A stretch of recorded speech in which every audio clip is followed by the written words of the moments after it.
Muy buenos días, apreciados oyentes. Espero que la gracia del Señor siga siendo abundante sobre ustedes en este precioso y hermoso nuevo día que el Señor nos concede. Como pueblo de Dios, ¿cómo estamos nosotros asumiendo su palabra? Para muchos creyentes, la palabra del Señor es un conjunto de dichos sabios e interesantes. Para otros, es una lista de fórmulas mágicas. Para unos más, la palabra de Dios solo son muletillas cristianas. Sin embargo, la palabra del Señor es mucho más que esto. Es la única que puede cambiar vidas y sociedades. Es la que nos saca de la oscuridad y nos da luz. Es la que ilumina nuestro camino, la que consuela nuestras almas, la que purifica nuestra mente y nuestra vida. En fin, la palabra de Dios es la base fundamental de nuestra fe y nuestra vida en Cristo. La palabra del Señor es la que nos lleva a la fe y la fe al arrepentimiento. ¿Y tú? ¿Cómo asumes la palabra del Señor? Si la consideras como la verdad absoluta, si la tomas como el pilar de tu fe, si le permites que te lleve al verdadero arrepentimiento. Veamos la reflexión que nos deja la porción de la Escritura en nuestro devocional de hoy. Soy el pastor William Zúñiga de la Iglesia Renaciendo en Cristo. Quiero invitarlos a que me acompañen por favor en Jonás, capítulo 3, versículo 4. Dice la palabra: Y comenzó Jonás a entrar por la ciudad camino de un día, y predicaba diciendo: de aquí a 40 días Nínive será destruida. Dios había determinado destruir a esta ciudad por causa de su pecado desenfrenado. En el mundo antiguo, los profetas tenían la tarea de transmitir a una audiencia en particular cualquier mensaje que Dios les daba. Y por lo general, el recado del profeta muy pocas veces era de agrado del pueblo. La palabra de Dios para Nínive no era muy alentadora. En esta ocasión, por causa de su pecado, la ciudad iba a ser destruida, derribada, iba a caer. Primeramente, hermanos, entendamos algo interesante. El mensaje de los profetas de la Biblia era muy diferente al de los profetas de la actualidad. Está bien que algunos de los mensajes de estos días sean mensajes que nos traigan esperanza y fortalezcan nuestra fe. Pero es bien importante también que equilibremos nuestra fe y aprovechemos las coyunturas que presenta la vida para que la palabra del Señor no solo traiga esperanza, sino también arrepentimiento.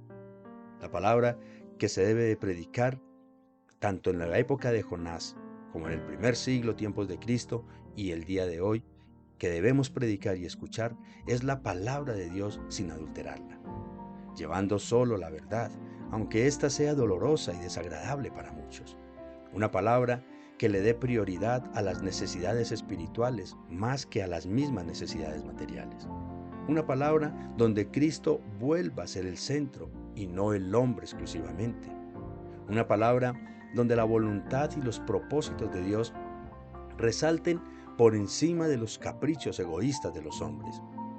Una palabra que confronte al pecador con su pecado, que nos diga: si sigues así, dentro de pocos días tu vida estará destruida. Porque, hermanos, esta es la realidad del pecado. Cuando no tomamos acciones conforme a las advertencias y promesas del Señor, el pecado de una u otra manera destruye nuestras vidas. Solo con la verdad de Dios veremos nosotros reacciones y transformaciones como las que se dieron en Nínive. El mensaje de Jonás tuvo un efecto que tal vez muy pocos se hubiesen imaginado por parte de los ninivitas. Ellos respondieron tal como Dios lo esperaba. Veamos cuál fue la reacción y actitud al escuchar la palabra de Dios por medio del profeta. El versículo 5 dice: y los hombres de Nínive creyeron a Dios y proclamaron ayuno y se vistieron de cilicio desde el mayor hasta el menor de ellos. Hay algunas hipótesis de lo que pudo haber sucedido para que los ninivitas creyeran en Dios como lo hicieron en ese momento. Sin embargo, sea cual sea la teoría correcta, lo cierto es que en todo gran avivamiento siempre está la voluntad y el poder de Dios para convencer a los pecadores de su pecado. El pasaje dice claramente que al escuchar la palabra de Dios por medio del profeta, ellos creyeron al Señor. Ellos tuvieron fe, pusieron su confianza en el único que los podía salvar. Entendieron que nuestro Dios es misericordioso. Y tal vez sea pertinente hacernos la siguiente pregunta. ¿El cristianismo de hoy sí cree realmente en su Salvador y en su palabra? Constantemente me hago esta pregunta para mí mismo, porque si en verdad estamos creyendo en el Señor, nuestra fe debe de ir acompañada con obras. Y ustedes saben que no me refiero precisamente a obras de caridad y de beneficio exclusivamente, sino a frutos de arrepentimiento. Aquellas obras que las genera el Espíritu Santo cuando rendimos nuestras vidas al Señor y su bendita palabra. Esas obras que son el reflejo de la santidad y la pureza de corazón. A veces hemos pensado que creer en Dios es cuando decimos, yo tengo fe de que Dios me hará tal milagro, pero esta es una fe milagrera. Pero la fe que estamos viviendo en este pasaje de Jonás es la que nos da convicción de nuestro pecado, que nos muestra lo perdidos que estamos y nos ayuda a confiar en que por medio de Cristo podemos ser salvos de esa destrucción. Al igual que la ciudad de Nínive y sus pobladores, nosotros podemos estar sentenciados a la desesperanza, a morir en nuestro pecado. Pero si a Dios le ha placido tener compasión de ti y de tu familia, Él te permitirá escuchar su palabra para que la creas y seas alcanzado por la gracia y la compasión de nuestro Padre Celestial. Y sin duda, esta es la palabra que estás escuchando en este momento. Para que, seas inconverso o cristiano incluso, estés atento a la verdad de Dios, creas profundamente en ella y procedas al genuino arrepentimiento. Y por todo ello, por la gracia y el amor del Señor Jesucristo, démosle gracias a nuestro Padre Celestial. Señor amado, Padre bueno y misericordioso, en el nombre de Jesús te damos infinitas gracias por tu bondad y compasión, porque cada día es una oportunidad de corregir el camino y enderezar nuestra vida. Te agradecemos infinitamente, Señor, porque sin ti, delante de nosotros solo teníamos un camino de destrucción pavimentado por el pecado. Pero tú nos diste a tu Hijo amado para que su propia vida fuera el mensaje de salvación para todos los condenados a la destrucción.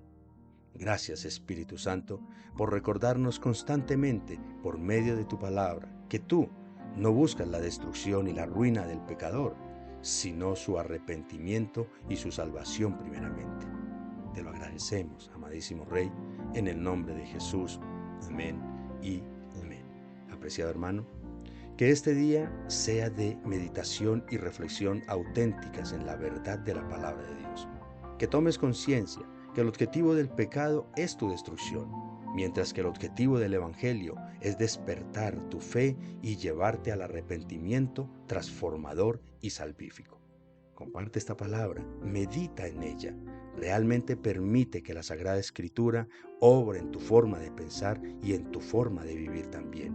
Y no seamos egoístas, hermanos, compartamos este devocional con cuantas personas el Señor ponga delante de nosotros. Todos necesitamos escuchar la voz, la esperanza, el consuelo, pero también la advertencia del Señor a través de su bendita palabra. Dios te bendiga. Te espero mañana. Que la gracia del Señor sea con todos ustedes.